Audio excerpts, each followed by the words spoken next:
Le but de cette vidéo est d'exposer une question sous un angle différent, et elle ne cherche pas à convaincre qui que ce soit. Chacun est libre de choisir ce en quoi il croit. Durant des milliers d'années, toutes les cultures anciennes croyaient et décrivaient le monde comme un plan étendu.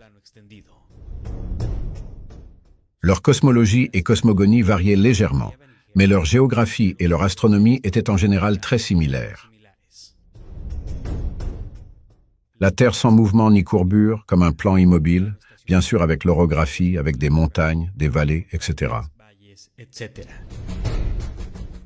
Ce que l'on appelle le pôle Nord, c'est le point central et magnétique de la Terre, et l'étoile polaire se trouvant directement au-dessus de ce point.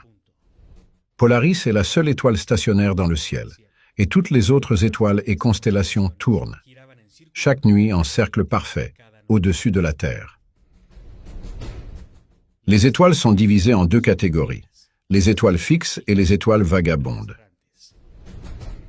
Les étoiles fixes sont connues comme telles parce qu'on les a vues depuis lors, tout comme on les observe aujourd'hui, restant fixes dans leur configuration de constellation chaque nuit.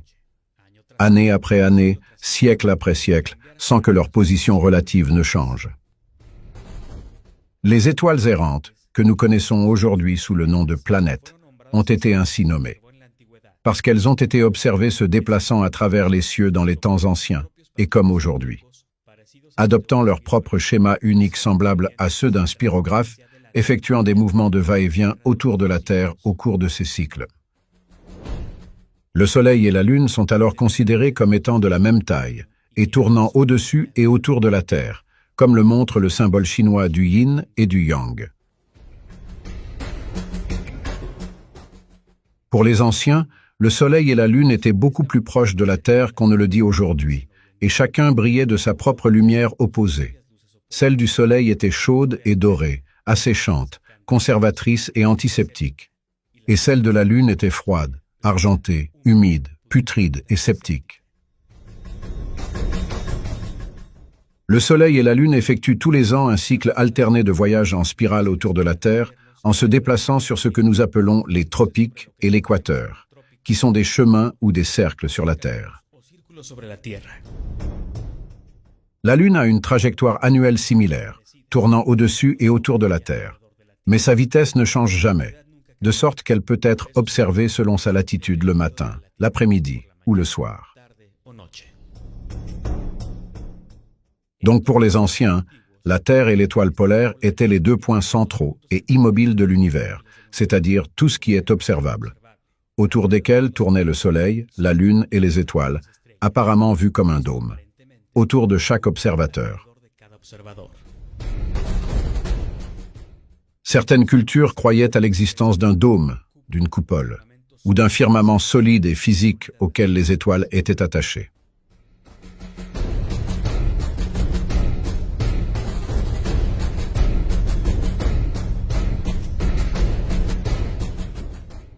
D'autres cultures mettent l'axis mundi, l'axe du monde, ou la connexion entre le ciel et la terre, comme l'arbre du monde, avec Polaris au centre, et toutes les autres constellations formant des branches. Dans ces représentations du monde, le pôle Nord occupait le point central, et le Sud était constitué de lignes droites, s'étendant vers l'extérieur à partir de là.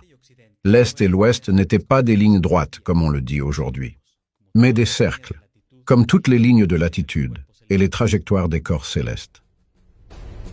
Certains pensaient que la circonférence méridionale du monde était entourée d'une grande masse de glace située entre 45 et 60 mètres au-dessus du niveau de la mer, qui retenait les océans. Au-delà du mur de glace, certaines cultures disaient qu'il existait une barrière solide, qu'aucun être humain ne pouvait franchir. D'autres cultures croyaient qu'il existait d'autres terres ou mondes lointains au-delà du mur connu de l'Antarctique.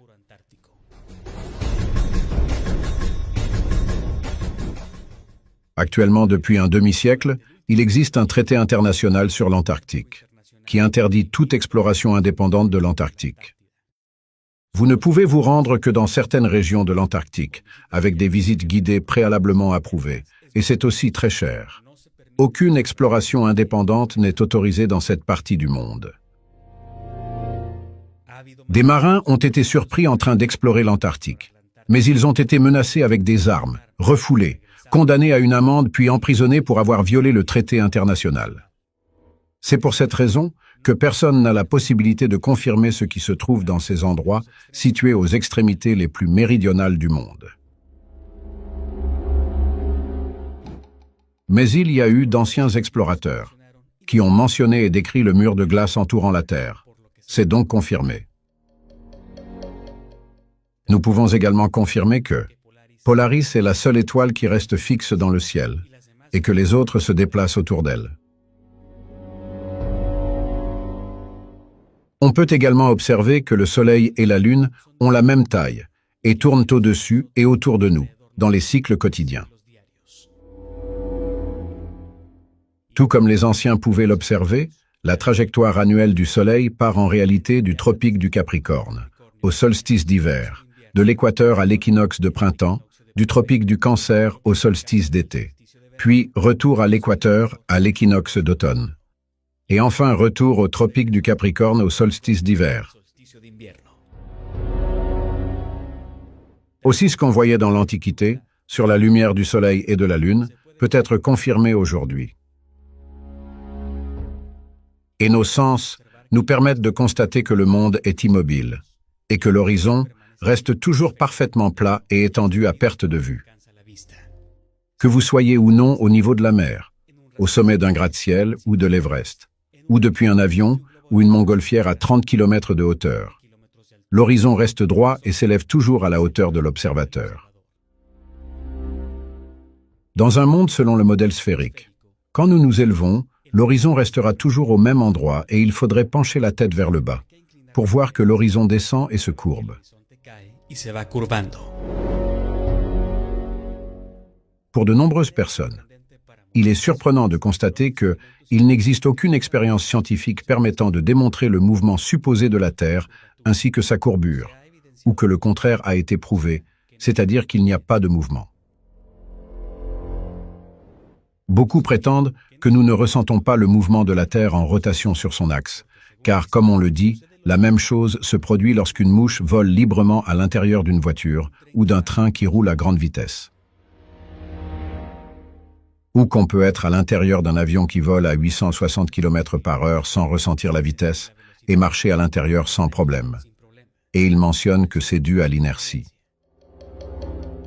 Mais dans le cas de la voiture, du train ou de l'avion, nous entrons dans une cabine fermée, et le mouvement du transport est uniforme et rectiligne, à vitesse constante. Et si on ouvrait les fenêtres, ou bien si on enlevait le toit, la mouche à l'intérieur ne pourrait pas voler sans ressentir le mouvement, et nous non plus. Mais aussi, rappelons que le mouvement de rotation de la Terre sphérique se fait autour de son propre axe, c'est-à-dire qu'il s'agit d'un mouvement circulaire, à 1600 km/h, très différent du mouvement rectiligne uniforme d'une voiture, d'un train ou d'un avion. Et un mouvement circulaire n'est pas un système de référence inertiel. L'inertie ne s'applique pas dans ce cas. En ce qui concerne la Terre sphérique, nous sommes censés parcourir la sphère de l'extérieur, et non de l'intérieur. Si nous nous tenions au sommet de la voiture et qu'elle tournait sur son propre axe, ce serait une chose très différente, et l'on sentirait brusquement le mouvement, ainsi que la force centrifuge qui nous en ferait sortir. Mais en plus du mouvement de rotation sur son axe, la Terre a d'autres mouvements et vitesses, selon le modèle officiel. Vitesse de déplacement en translation autour du Soleil, 104 400 km/h. Vitesse du système solaire autour de la galaxie, 792 000 km/h. Vitesse de la galaxie dans l'univers en expansion, 3 520 000 km/h. Mais nous ne percevons aucun de ces mouvements.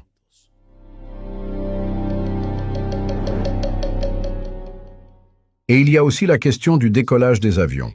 Ils atteignent une altitude et une vitesse constantes et volent droit tout au long du trajet sans s'adapter à la courbure ou à la rotation, avant de descendre et d'atterrir à destination.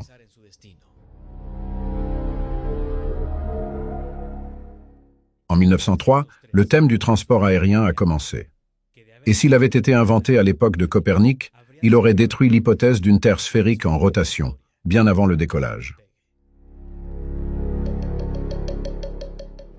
Et lorsque les montgolfières ont été inventées pour la première fois, on a dit aux gens que la raison pour laquelle elles ne pouvaient pas flotter et attendre dans les airs que la Terre en rotation les dépose ailleurs, était que la gravité tirait toute l'atmosphère et tout le reste en place à 1600 km par heure, et de manière si uniforme que nous ne pouvions pas la voir, la sentir, l'entendre ou la mesurer de quelque manière que ce soit.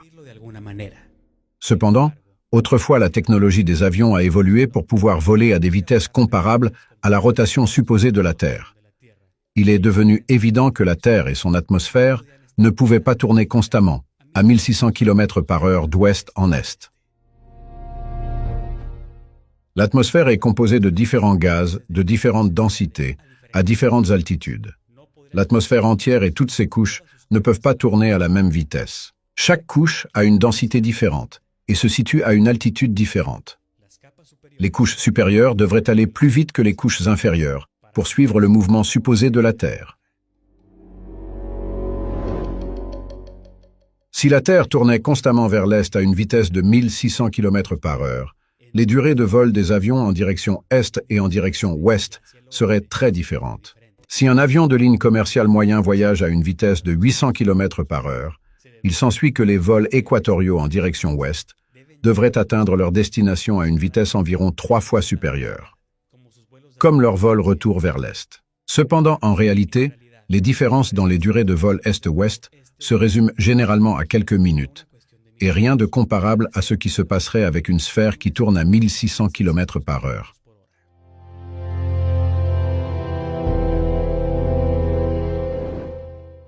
Il y aura encore plus d'analyses dans une prochaine vidéo.